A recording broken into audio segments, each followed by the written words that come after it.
20. 1, 2, 3, 4, 5, 30. 7, 30 compression. Sige. 1, 2, 3, 4, 5, 6, 7, 8, 9, 1. So, ilang cycles po? 30. 5. 30 is Compression. compression. Okay? So, titingnan namin Ulit. yung hand placement sa compression side, saka yung adequate rate. Ano pang titingnan namin? Adequate depth. Then, paano namin malalaman na tama yung compression nyo? Pag umiilaw po hanggang dito sa pulo. Ibig sabihin, tama yung compression nyo, yung adequate depth nyo. Okay? So, titingnan namin yon. At least 27 correct na compression na tama. Okay? Then, ano pang titingnan namin? Yung recoil. Pag gano'n, dapat may recoil. Titingnan namin siya. Okay? And then, yung CPR5, interruption. Dapat hindi kayo nag-interrupt. Kasi pag nag-interrupt, ibig sabihin, mababawasan yung compression ninyo. Number. Okay? So, kailangan tuloy-tuloy siya. Tapos, CPR6, no excessive ventilation. So, magbibigay kayo ng 2 buga sa pasyente. Okay? So, tapos, halimbawa, naka 5 cycles na siya. Nakatapos siya ng 5 cycles. Ano susunod na gagawin niya? 5 cycles na, tapos na. Tapos na yung 5 seconds. Tapos na. Check. Carotid. Check the pulse. So wala pa rin. No pulse, no breathing pa rin. Continuous CPR. Okay? Tapos, halimbawa, dumating na yung second responder. The scene is safe. Gaganon din po siya. Hindi on. Sir, ako si Romelo Pilar from Caloocan DRRMP. May dala po akong ATP at BBM. Manda po akong tumulong. Okay. So, anong unang gagawin ng second responder?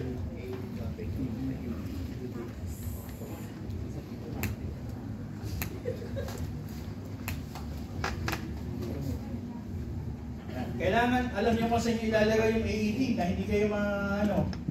So, unang gagawin niya, power on. So, power on. Attach pad. So, kikilitan namin po yan. Attach pad, kung tama po yung sunod-sunod. Tapos, mag-attach na yung pad, magsasalita yung AED. Analyzing heart rhythm. Analyzing heart rhythm. Do not touch the patient. yung ABPM. Yan. Analyzing heart rhythm. Analyzing heart rhythm. Do not touch the patient. Do not touch the patient. Shock advice. Shock advice. Shock advice. I'm here, you're here, everybody here. Shock advice. Shock delivered. Continue CPR. Okay? So nakita ninyo yung movement ng dalawang responder. Gumagano lang siya.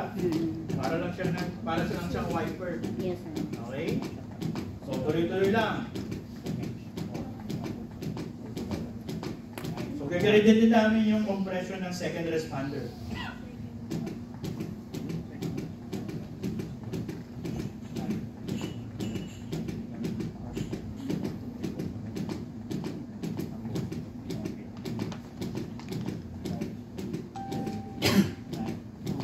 Diba? Last cycle na, last cycle.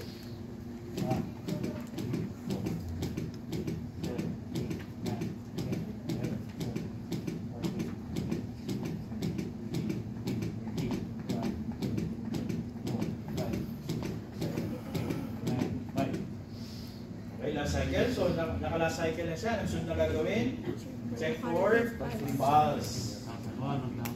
Halimbawa, sabi ng instructor, meron ng pulso, pero walang hininga. So, anong gagawin nila? Rescue breathing. Yes, So, rescue breathing. Ayun na. breathe. Hindi, diyan ka lang. Breathe. 1003, 1004, 1001. 1002, 1003, 1004, 1002. 1002, 1003, 1004, 1003. 20 na, 20. 1002, 1003, 1004, 1020.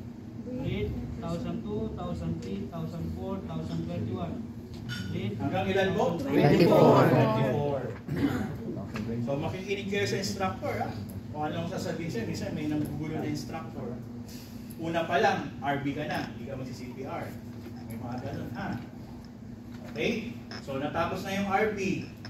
Ngayon, pwedeng mag-check uli yung AED na meron ng pulso, meron ng hininga. So ano ang susunod na gagawin? Recovery position. Okay? So yun lang po. Memorize na lang yung skill sheet nyo na sunod-sunod. Walang